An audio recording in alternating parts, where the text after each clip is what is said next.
ఒక్కసారి కొమ్మూరి గోల్డ్ కి కాల్ చేయండి. తాకట్లో ఉన్న మీ బంగారాన్ని విడిపించి మార్కెట్ ప్రైస్ కి వాళ్ళు కొనుక్కుని మిగతా డబ్బులు మీకు ఇచ్చేస్తారు. హాయ్, వెల్కమ్ టు మన టీవీ. మన టీవీ ఉంది మన కోసం. నేను మీ జర్నలిస్ట్ మనోజ్. తెలంగాణ సీఎం రేవంత్ రెడ్డి చేసిన కొత్త ప్రతిపాదన పొలిటికల్ ప్రకంపనలు రేపుతుంది. ఆయన ఒక ఉద్దేశంతో ప్రపోజల్ పెడితే ప్రతిపక్షాలు రివర్స్లో ఆ బాణాన్ని తిరిగి సీఎం మీదకి గురిపెడుతున్నాయి.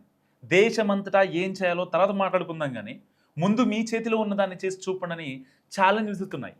ఎందుకు రేవంత్ పెట్టిన ఆ ప్రతిపాదన ఏంటి? విపక్షాలు విసురుతున్న సవాలేంటి?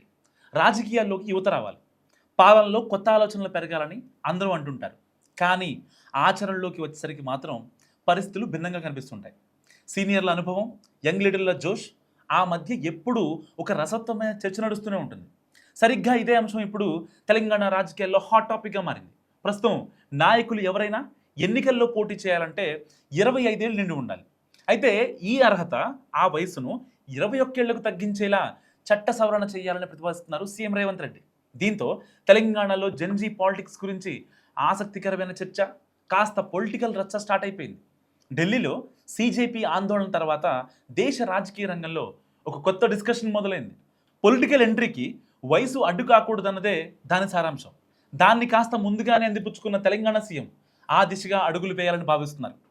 గ్లోబల్ ట్రెండ్స్కు తగ్గట్టుగా యువతను రాజకీయాల్లో తీసుకురావాలన్నది ఆయన లేటెస్ట్ ప్లాన్ అట.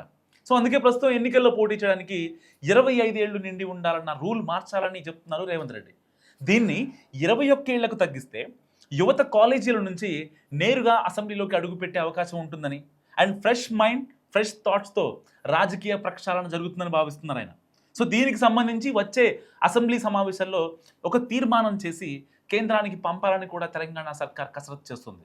అలాగే ఇండియా కూటమి సమావేశాల్లో కూడా ఈ ప్రతిపాదన చేస్తున్నారట. సో సరిగ్గా ఇక్కడే పొలిటికల్ మంట అంటుకుంది. దీనికి సంబంధించి తెర వెనుక రాజకీయం వేడెక్కుతుంది.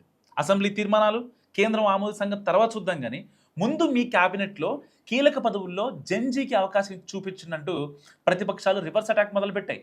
సో ముందు మీరు చేసి చూపించిన తర్వాత కేంద్ర ప్రభుత్వానికి తీర్మానం పంపండి అంటూ బీజేపీ నాయకులు చాలా గట్టిగా కౌంటర్స్ ఇస్తున్నారు.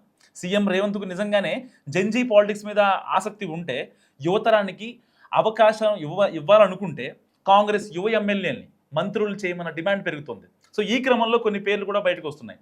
ప్రస్తుతం పాలకుర్తి, మెదక్, మక్తల్ లాంటి కాన్స్టిట్యున్సీల నుంచి యువ నేతలు ఎమ్మెల్యేలుగా ప్రాతినిధ్యం వహిస్తున్నారు.